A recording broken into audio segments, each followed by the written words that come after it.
I hope you've been following along on all of these devos. We're looking at all the different terms for the word in Psalm 119. We've looked at decrees, precepts, and now we're going to commands.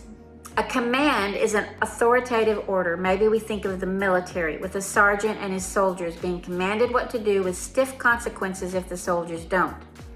And the reasons the commands have to be obeyed is because of the authority behind the one giving them. The Word of God is His commands to live by, and He has the authority to give them. The first use of commands in chapter 119 is verse 6. It says, I will consider your commands and I will not be put to shame. Shame enters when we do wrong and know it, and we feel bad about it, and we carry the weight of it. When we consider the Word, His commands, there is no shame. So there's that. That's huge. And in verses 9 to 10, it says, how can a young man keep his way pure? By living according to the Word. I seek you with all my heart. Don't let me stray from your commands. I've hidden your word in my heart that I might not sin against you. We see here that the way to keep ourselves pure is to not stray from His commands. And then we see that hiding His word in our heart enables us to obey. Without the knowledge of the word, how in the world can we possibly obey it? Straying from His commands brings shame and impurity, but seeking Him and putting to remembrance His commands keeps us on the path. Okay, by now some of us may bristle up at the word commands when it comes to following Jesus. Isn't He a kind and gentle shepherd? Of course He is, but think about yourself as a parent. There's some kind and gentle leading that we do when we say, talk nicely to your sister, put your napkin in your lap.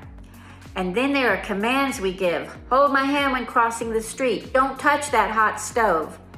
And those types of instructions that we command, do this and you will live. If you don't, you might die. Those are pretty stern, but they have to be obeyed. We read on, it says, I'm a stranger on earth. Don't hide your commands from me. You rebuke the arrogant who are accursed, those who stray from your commands. Further, we read how the writer longs for God's commands. He doesn't want them hidden, but out in plain view. He says, I run in the path of your commands, for you have broadened my understanding. I love that visual. There's a guy walking on the earth, really hungry for direction and learning and knowing how and where to go. And now he says he runs in the path of God's commands because God has given him understanding. This is why the study of the Word is so important. Very often when our understanding and our longing is coupled with our reading, we're more apt to turn to God's commands than to veer from them. And it's because in studying and knowing, we see and feel and know the heart of God. How many kids grow up and finally realize in their 30s or later the whys of what their parents taught them growing up? Why, oh, that's why mom and dad didn't want me to do that. I get it now. But how cool it would be if kids could trust their parents' hearts when they're little to alleviate years of bitterness. It says, direct me in the path of your commands, for I find delight. There's that word again. The writer continues to ask for direction and say he finds delight in the word. A true lover of the word will find delight in it, even when it convicts, when it instructs, when it turns us around, and especially when it directs us and gives us comfort. The writer said he loves God's commands. He reaches out for them and he meditates on them. I can't even imagine a soldier going into the army and asking his captain for more commands, sitting near the captain's door in love with the early morning exercises, cleaning the barracks, delighting in the training and the grueling long hours in less than stellar conditions. Can you?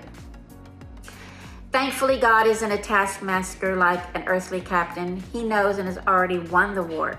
So we sit with him in a place of victory already, and all we have to do is follow his commands to love him and love others. Verse 60 says, I will hasten and obey your commands. All throughout the chapter, the writer is anxious to obey, using all the verbs of readiness, intensity, and anticipation of obeying God's commands, not delaying. A child running toward the street has to hear his parent's voice, recognize it, and obey if he wants to avoid the traffic without delay. We mention authority being behind a command. Verse 73 says, your hands made me and formed me. Give me understanding to learn your commands. It is He who made us and formed us, so it is He who has the authority to command us. Isn't that awesome? We belong to Him in the way that He created us in His image, Therefore, his commands are life-giving, not laborious and heavy-handed. He loves us. We're not just a number. We belong to him. And then the writer says, away from me, you evildoers, that I may keep the commands of God. He gives himself a command. Isn't that cool? He's learned and observed and heeded God's commands and loved them and ran after them and understood them. So now he speaks to anyone that taunts him, that tries to come after him, and he says, away with you. I will keep my God's commands. A personal pronoun right here, my God.